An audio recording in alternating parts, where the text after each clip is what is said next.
안녕하세요. 이문학연구소 인연입니다. 이번 시간에는 세계의 미스터리 쉬운 8번째 8살 소녀 유키는 어디로 사라졌을까?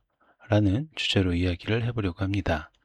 세계의 미스터리 쉬운 8번째 집안에서 사라져버린 8살 소녀. 첫 번째, 8살 소녀의 가출? 우리의 어린 시절을 떠올려 본다면 항상 다른 누군가의 크고 작은 도움이 바탕이 되어서 지금까지 지내올 수 있었다라는 생각이 듭니다. 그것은 우리의 부모님이나 형제, 자매 같은 가족일 수도 있고요. 아니면 이웃집 어른이나 학교의 선생님이었을 수도 있죠.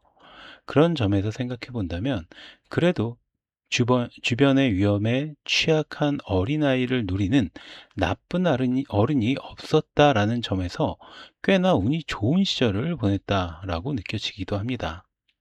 컨텐츠를 통해서 여러 차례 밝혔던 것처럼 어린아이를 대상으로 범죄를 일삼는 비겁한 쓰레기들은 강력하게 처벌을 해야 한다라는 믿음은 여전히 변함이 없습니다. 우리나라에서 어린이들을 대상으로 벌어진 미스터리한 범죄와 일본에서 벌어졌던 미스터리한 범죄를 소개했던 적이 있습니다.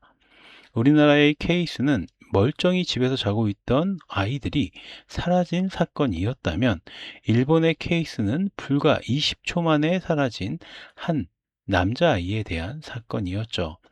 우리 역사 속의 범죄자들 83번째, 그 다음에 세계의 미스터리 쉬운 세 번째에서 다루었던 컨텐츠들입니다. 오늘 이야기할 사건은 어쩌면 이 두 사건이 합쳐진 듯한 사건으로 멀쩡히 집에서 코코아를 마시고 있던 8살 여자아이가 어느 순간 사라져 35년째 돌아오지 못한 이야기입니다. 1982년 5월 9일에 태어난 카모마의 유키는 미에현 요카이치 시에서 부모와 두 언니의 사랑을 받으며 자라던 아이였습니다. 유키가 사라지던 1982년 3월 15일, 역시 평소와 전혀 다를 것이 없는 날이었죠. 아버지인 카모마의 요시유키는 판금 공장에서 야근을 하고 돌아와서 낮잠을 자고 있었고, 어머니 이치코도 파트타임으로 일을 하고 있었습니다. 그리고 당시 8살의 유키 역시 학교에서 친구들과 헤어져 집에 돌아와서 잠든 아버지를 깨우지 않으려고 조용하게 혼자 시간을 보내고 있었다고 합니다. 2시 30분경 엄마의 전화가 왔을 때 그 전화를 받았던 사람 역시 유키였다고 합니다. 그런데 그로부터 1시간 뒤인 3시 30분경 유키의 작은 언니가 집에 돌아왔을 때 집안에서 유키는 집안에 없었고 테이블에는 아직 따뜻한 코코아가 담긴 컵이 놓여 있을 뿐이었죠. 다시 30분이 지난 4시경 잠들어 있던 아버지 요시유키가 일어납니다.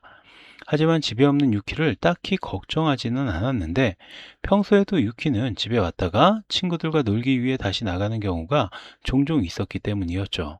하지만 시간이 지나 저녁이 되어 어머니가 퇴근하고 돌아오고 큰언니까지 돌아왔음에도 유키는 돌아오지 않았습니다. 그제서야 걱정이 된 가족들은 유키를 찾아 나서는 한편 경찰에 신고를 하는데 이때가 저녁 8시경이었다고 합니다. 그러나 좀처럼 유키의 행방은 찾을 수가 없었고 이후로 지금까지 유키는 돌아오지 못하고 있습니다. 경찰이 처음 유키의 행적을 쫓으면서 느낀 점은 사건 당일 유키가 평소와는 다른 모습을 보였다는 사실입니다. 앞서 이야기했듯이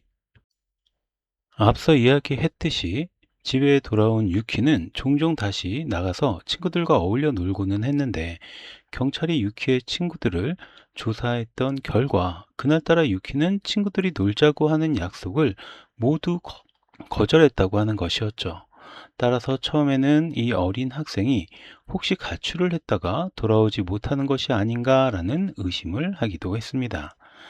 두 번째, 가출이 아닌 납치. 그러나 그렇게 단정짓기엔 여러 가지 이상한 점이 눈에 띄었습니다. 우선 유키의 유일한 이동 수단인 자전거가 집에 그대로 놓여져 있었고, 유키의 작은 언니가 집에 왔을 때 아직까지 따뜻하게 남아있던 코코아가 몇 모금 마시지도 않은 상태로 남아 있었다라는 사실이었죠. 가출을 하려면 걷는 것보다는 자전거를 택했을 가능성이 높고, 특히 코코아를 유난히 좋아했다는 유키가 코코아를 마시다 말고 가출을 했다라는 건 상식적이지 않은 가설이었죠. 하지만 집안에서 납치를 당했다고 보기도 어려운 것이, 당시에 잠들어 있기는 했지만 아버지가 있었기 때문에 어떤 이유였는지 알 수는 없지만 갑작스럽게 집에서 나간 것은 스스로의 의지였고, 이후 납치를 당한 것으로 추정을 하게 됐죠. 특히 유키의 실종이 알려지면서 들어온 목격담은 그런 사실을 뒷받침해 주었습니다. 여러 가지 목격 제보가 있었는데 그중 가장 많았던 것이 토미다역 근처에서 유키를 보았다 라는 내용이었고, 경찰이 가장 주의를 기울였던 제보는 집에서 15m 정도 떨어진 곳에 세워져 있던 하얀색 승용차의 운전자와 유키가 대화를 나누는 것을 보았다라는 것이었죠. 경찰은 납치의 무게를 두고 납치범에게 몸값을 요구하는 전화가 걸려올 것에 대비해서 녹음 장치와 역탐지 장치 등을 설치했지만 몸값을 요구하는 전화는 걸려오지 않았습니다.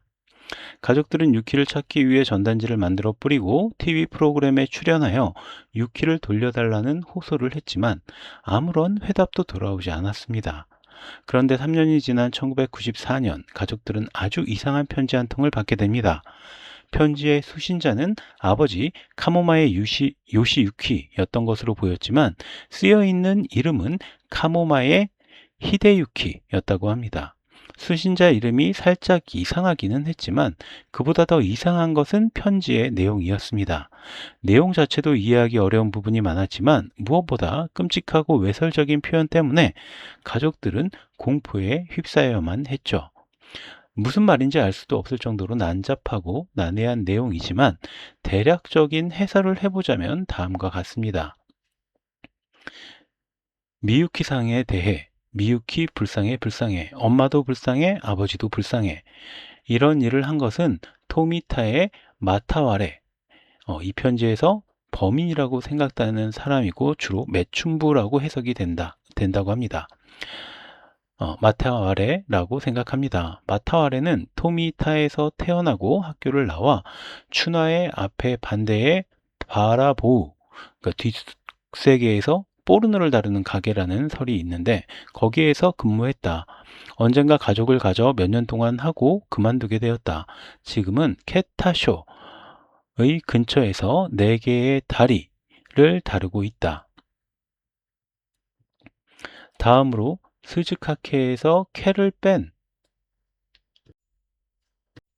하의 반대편 부근, 짐의 저쪽의 장소, 붓꽃으로 가득 찬 방에서 커피를 마시면서 유키치를 잡게 했다.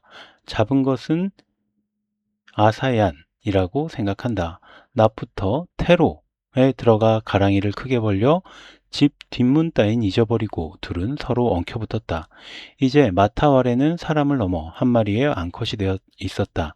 감격에 겨워 그저 아사얀이 시키는 대로 움직였다. 그것이 큰 사건이라고는 알지 못한 채, 또 착하의 백설의 차가움도 알지 못한 채 결국 미유키를 파란 지옥에 떨어뜨렸던 것이다. 벌써 봄, 3회째가 된다. 경계에 약국이 있었던 곳이 아닐까 생각한다. 나비 한 마리가 타타르 해협을 건너갔다. 이런 평화로운 말과는 다르다.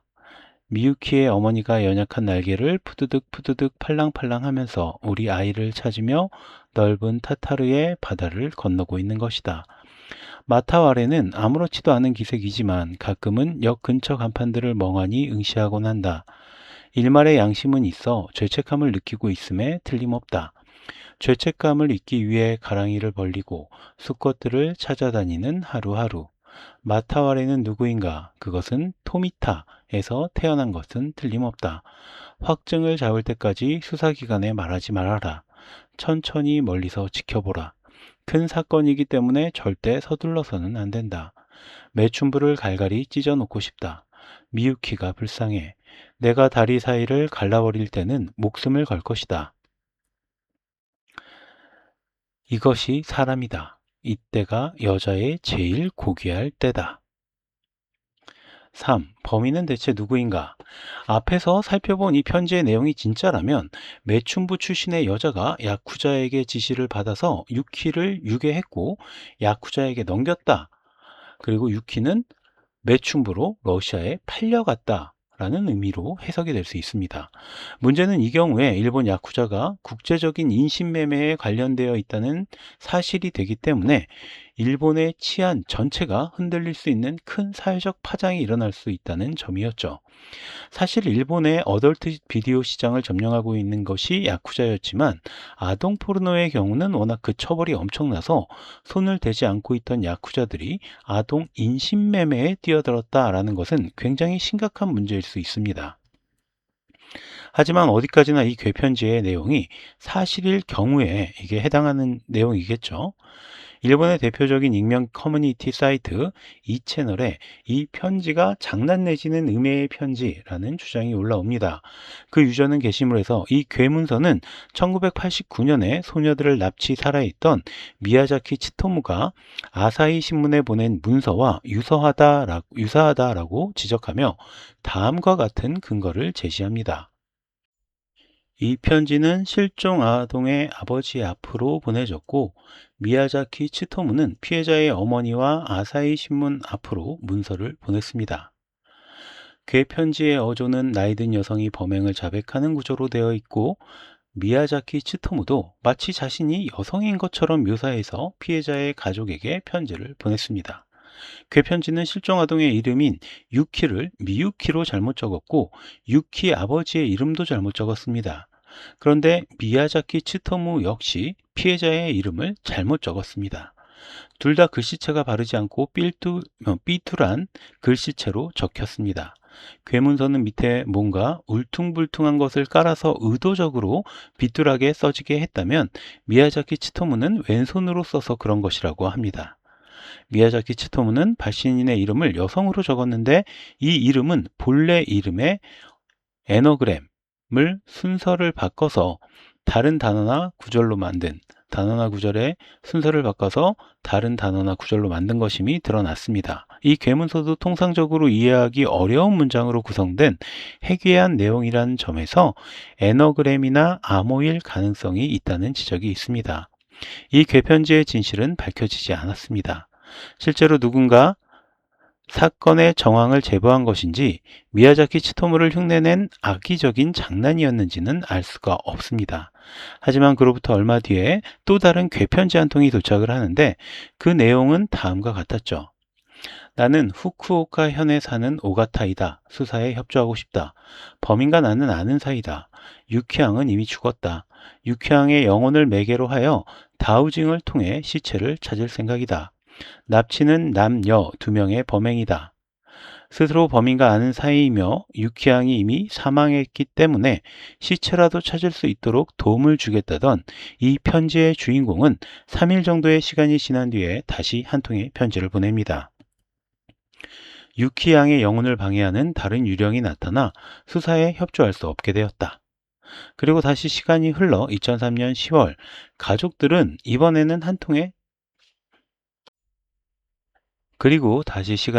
2003년 10월 가족들은 이번에는 한 통의 전화를 받게 됩니다. 젊은 남성으로 추정되는 이 인물은 자신의 체격과 외모, 머리 모양 등을 자세하게 설명했는데 특히 자신의 머리 모양이 펀치펌을 한 스타일이라고 이야기합니다. 한데 이것은 사건 당시 경찰들이 목격자 진술을 확보할 때 등장한 하얀색 승용차 운전자의 머리 모양과 같은 것이었죠.